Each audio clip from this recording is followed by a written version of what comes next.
Let's be honest. We don't know anything about our elected officials.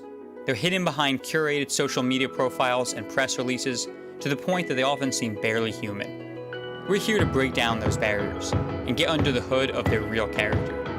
Our guest today is Michael Soriano, the mayor of Parsippany, New Jersey. My name is Scott Salmon, and this is Politically Driven. Did you watch the royal wedding this morning? No. You did not? No. Are you at all interested in that stuff? That's okay. Let me give you the answer. Mm-hmm. No. Okay. However, I'm interested in the young man. Okay. I'm interested in the prince as an individual, not just because he's the prince. Just because he's an interesting person. Because he's an interesting person, and that it seems like he's actually trying to do something with his celebrity and his fame. Right. I certainly respect that he served in the Middle East. Yep. And served well, from what I understand. And I liked how he's not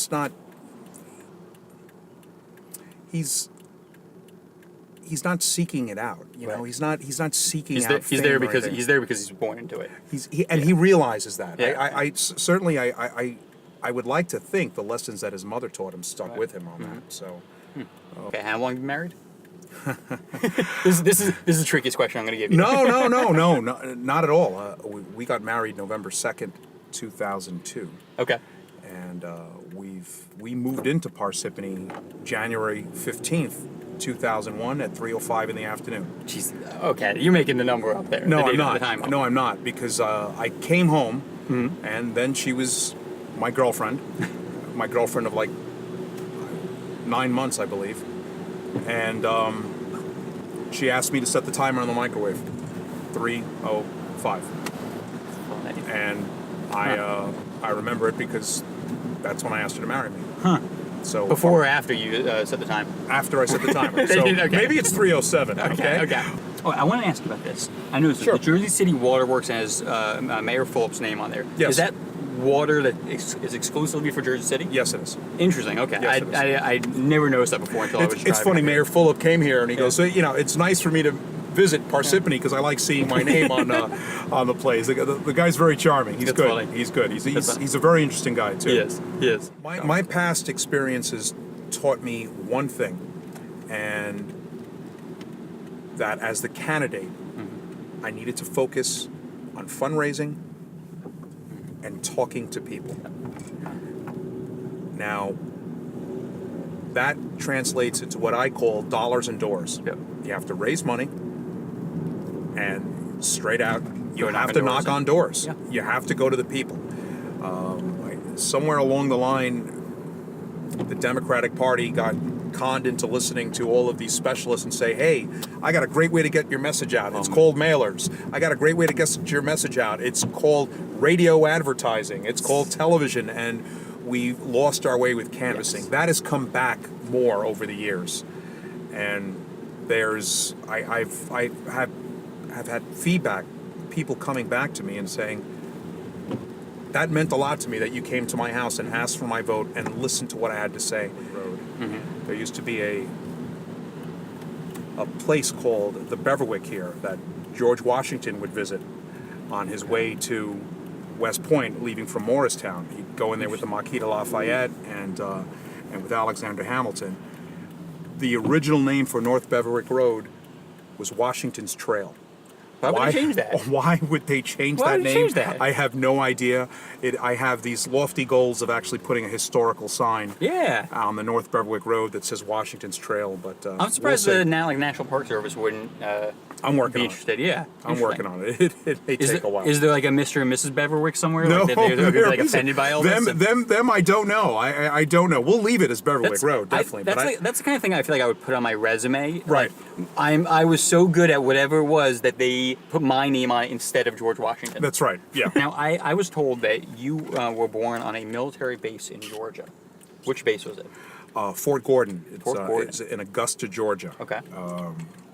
Yeah. Can you imagine my amazement? I think I was like 8 years old. Yeah. I find my birth certificate and it says Augusta, Georgia, when I thought I was born in Brooklyn. I'm like, Dad, what's this? He says, well, I was in the military at the time. Okay. And I was like, but no one's from Georgia. Right, right. Yeah, and he says, well, Martin Luther King's from Georgia. You like him? That's pretty good. I was like, oh, That's a way to grab okay. someone's Yeah, attention. yeah. I said, but no one's from Augusta, Georgia, Dad. Everyone else is from Brooklyn or Queens. And he goes, well, you like James Brown, right? I was like, yeah, he's from Augusta, Georgia. So I've always kind of What do you considered. look up in like an encyclopedia or something kind of thing? Like Dad just sort of knew those things. list of man. all the Yeah. people who were born near you. That's funny. Now, did you want to become an electrician and do that because of what your dad? That's what your dad did, or was it okay? I did it during the summers. During one summer that when I was in college, they had a college helper program. Okay. And I loved it, and I was like, I think I found my calling. But Really? my father's like, no, you're finishing college. Okay. I was like, okay, and I'm glad I did. I'm grateful for my education. What was it But that you? I studied. If you were that instantly captivated by it, what was it that made you say that this is what I want to do? I get to use the mind and the body. Interesting. Okay. Okay, I get to You both have to know the aspects of that. science of it, and as well as as well as the creating physical part of it. and everything.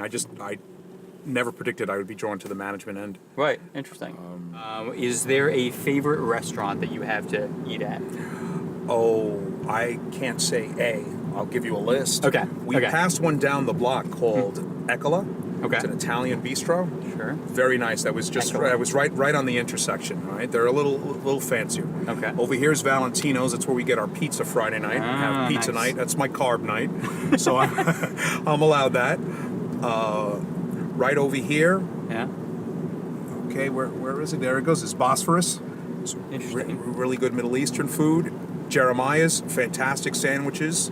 I get my sushi here at Sushi Ku. We just happen to Okay. be. This is perfect timing of this. China question. City is where I get my Quilo Chinese food. Absolutely.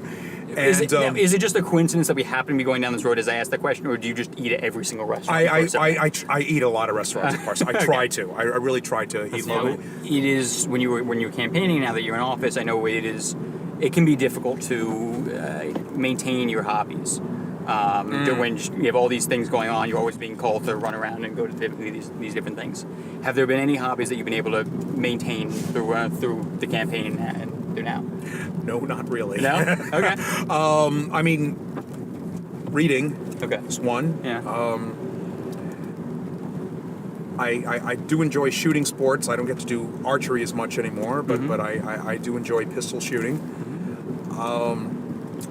I haven't done any martial arts in quite some time, and that's I can't blame on the campaign, and I will not blame being a parent for it. It's just priority You could do it. shifted. I would Go to left here? Yeah, make Okay. a left here. You could do a whole martial arts fight the mayor kind of thing, and when you get to be the mayor for a day, kind of. I saw a picture on I think it was Facebook recently of you reading Goodnight Moon, and it was a Dr. Seuss book, I think. Yes, the Dr. Seuss book is it's called "Oh, the Things You Can Think." Oh, the things you could think. Okay. My daughter picked that one because I enjoyed reading that one to her. But I asked her, I said, "Which one's your favorite? Which one? Okay, okay, Which okay. one's your favorite? I'll read that one." Yeah.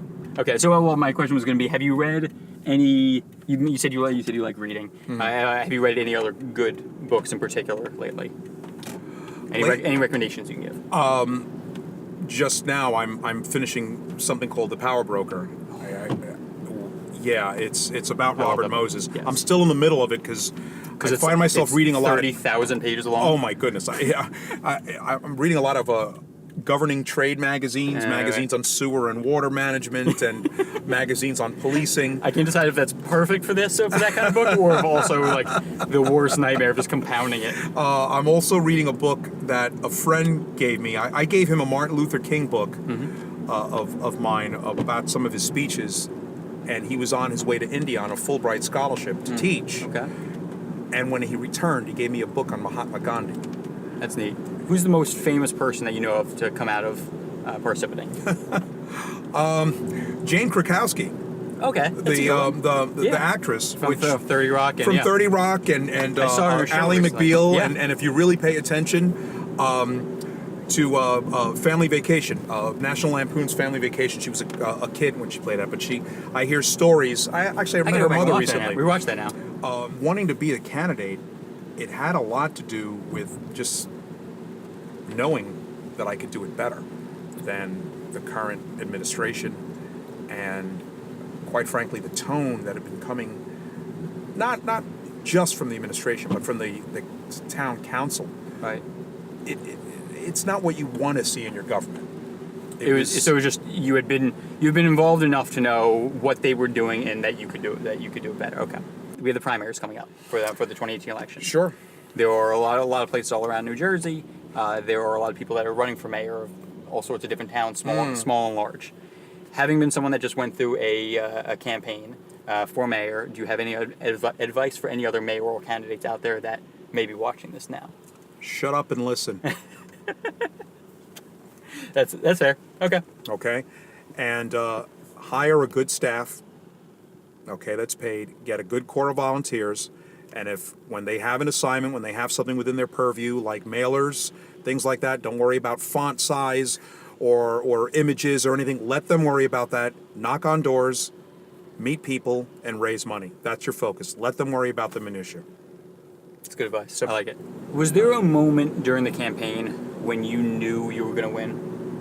Like you knew in your gut, we're going to do this? Yes. When was that?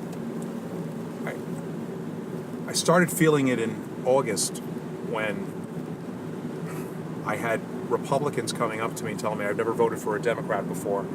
I'm excited about what you're doing. I want to vote for you. But the real one was, it was in September when the mailers that we worked on so hard and raised money on for all year, they started hitting at the same time that Facebook videos were hitting as well. Oh, interesting. And I knock on a guy's door in the Mount Tabor section of Parsippany, and I go, "Hi, I'm Michael." And before I got to finish my name, he goes, "Oh my goodness, you're Michael Soriano." I was like, "Yeah." I said, how did you know?" He goes, "Well, I was just on my laptop watching your commercial, and then it finished, and then you rang the doorbell." You knew. You knew. The most well-known person ever, I think, is, well, probably like Jesus or something like that. But the visually, at least in recent history, would have been Muhammad Ali. And I heard a story once that he was out, he was in China in sometime in the 70s, and he was out jogging. And he was jogging through a village where they didn't have electricity, they didn't have TVs. It was someone that would have never seen a picture of him.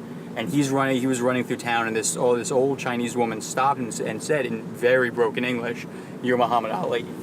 And I always thought that's got to be the peak of everyone knows who you are. I shook his hand once. I met him in an airport in Florida. This was in the very early '90s. Parkinson's was there, and he would sign. I was watching him sign the autographs really slow, and all these people are clamoring around him, and I just got next to him, and I didn't have the heart to ask him for an autograph because I could see how long. I said, I just want to shake your hand and tell you, thank you. You're the greatest. Yeah, you're the champ. And he just gave me that smile. I had that second with the champ. That's amazing. My father's a big boxing fan, so I watched Muhammad Ali boxing matches as a kid. I try to give as little advice as possible unless I'm asked. But you never know where life is going to take you. You ever think 10 years ago, 12 years ago, I said when you moved here, you ever think I never thought at the age of 50 I would find my calling. Yeah. Okay? Never thought I would find my calling. I feel like I should have been doing this my whole life. But last year I decided to become a rookie politician and run for office for my first time. Things worked out. Things worked out. Things worked out. A little bit of planning. Yeah. A little bit of and help. Yeah. Yeah. That was important, and you never know what's going to happen. Very good. Well, thank you very much for coming on. I really appreciate it. No problem. Scott, pleasure. Absolutely. Goodbye, Internet.